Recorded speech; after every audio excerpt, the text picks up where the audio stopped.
Well, good morning, everybody. It's Barb Katie again. I have hope that you all got the file downloaded to build your personal positive vocabulary. Each Monday, I'll be sharing a letter and talking about some of the words I use that letter brings to mind for determining which word I'm going to write on my list. Please choose words for your list and share them in the comments and jot down your most favorite ones on your personal positive vocabulary list. After we have wandered through our ABCs together, we will have some powerful self talk and support references to use when we hit the rough spots that are bound to come up from time to time while we're living our best lives. So, the letter today is the letter A.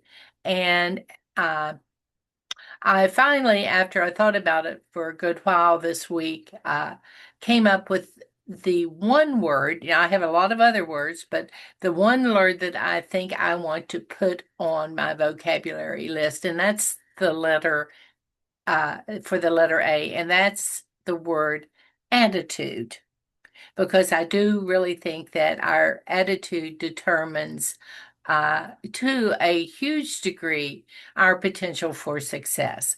So that's the word I jotted down. It may change from time to time. I have noticed that words do change as we learn and grow.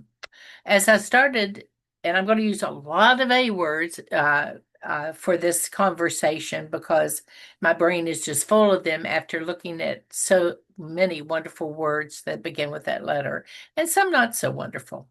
As I started this new adventure using the alphabet for landmarks along the way, 10 A words immediately popped into my mind.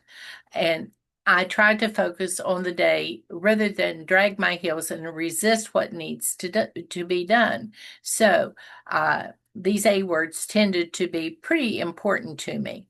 Uh, I have learned that whatever the situation is, if I want to achieve a goal, I have to accept the fact that about where I am in this particular moment in time.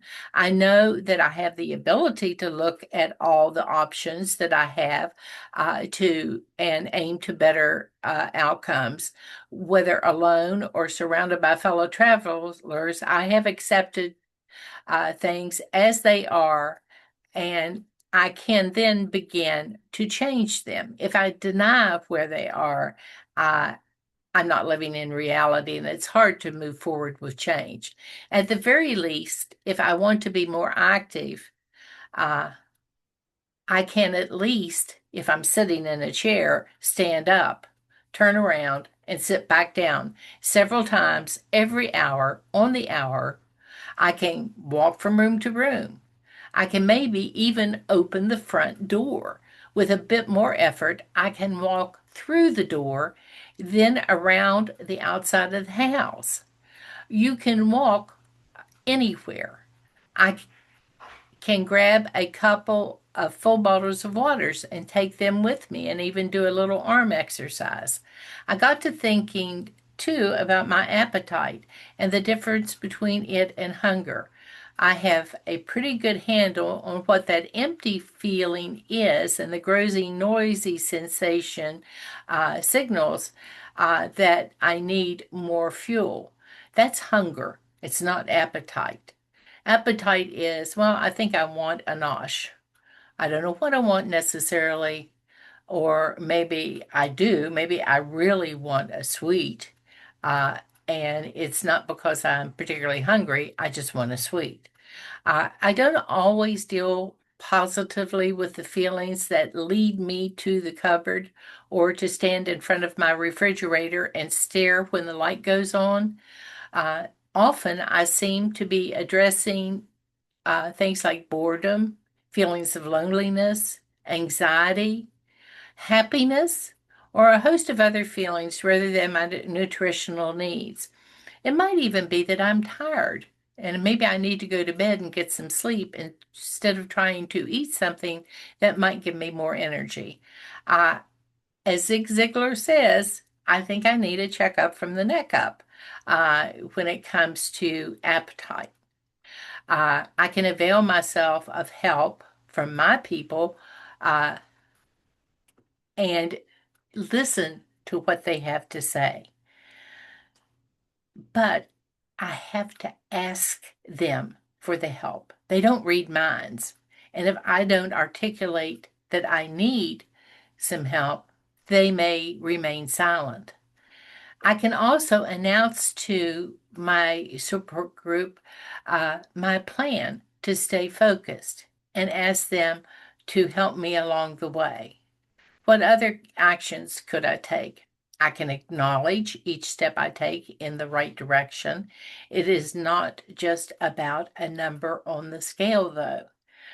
It's about making life changing decisions, changing habits, changing attitudes, how I think about things.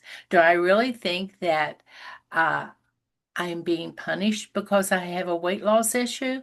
I think some of us were made to feel when we were younger that we were less than because we couldn't get it together, that we just needed to eat less and move more and it would just magically happen. Boy, I wish that were true. Most of the time, non scale victories that lead to positive changes and building hopeful habits matter much more than actually what we consume.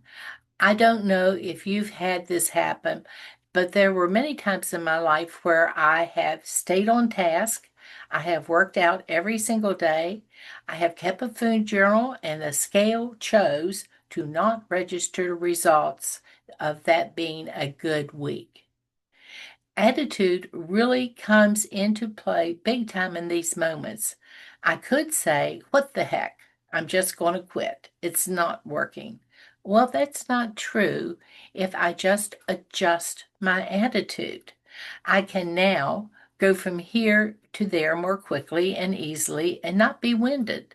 My jeans zip without laying on the bed. A t-shirt that was too tight last month fits comfortably now. I truly feel healthier because of the changes I've been making in my life. I must remember to applaud these accomplishments, even though the scale may not register a change in numbers. I am not defined by my weight. I also need to avoid those who would sabotage positive attitudes and effort, whether it's intentional or unintentional. These are the people I referred to last week as friendly enemies, and how important it is to know and be on guard when you're around your friendly enemies. They may be well meaning people, but they may be undermining your efforts as well. One of my favorite stories is about just such a person, my baby sister. It happened when the two of us were going out without our kids or husbands for a little break. We decided to go to a local diner. After dinner, while we were talking, my sister was looking at the dessert menu. She has huge brown eyes and a mouth that she can make quiver in such a sad way when she wants to talk you into doing something you shouldn't be doing. She looked at me and said, if you have a Diet Coke and a piece of hot fudge cake, I will too. Talk about a friendly enemy.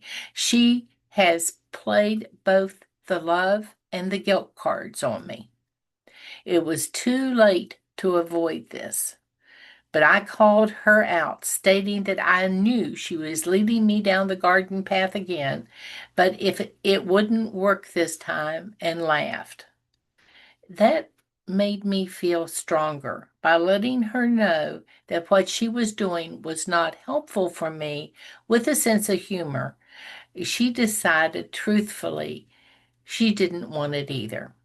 I actually applied the attitude tool successfully, adapting to the situation, and didn't let my appetite take control. Each time I do this, I feel myself gaining more self-control as the journey continues. So I choose attitude for my personal positive vocabulary this week. Keep empowering yourself each day.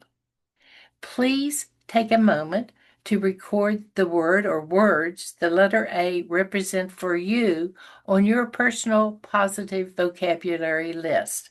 And please share the words you have chosen with all of us in the comments as we keep on going together.